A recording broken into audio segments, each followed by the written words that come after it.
ఆశీర్వదించబడ్డానికి ATM machine దేవుడిచ్చాడు. ఆ ATM machine పేరు బైబిల్.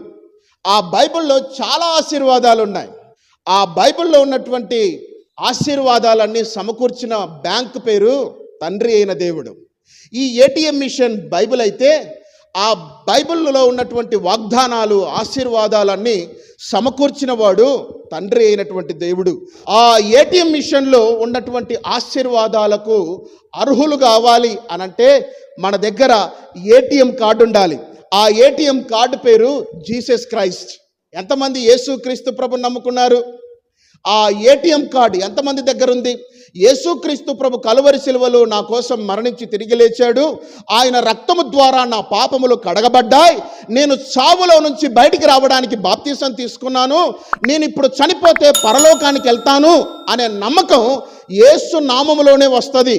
యేసు శిలువ అర్థమైతేనే వస్తుంది.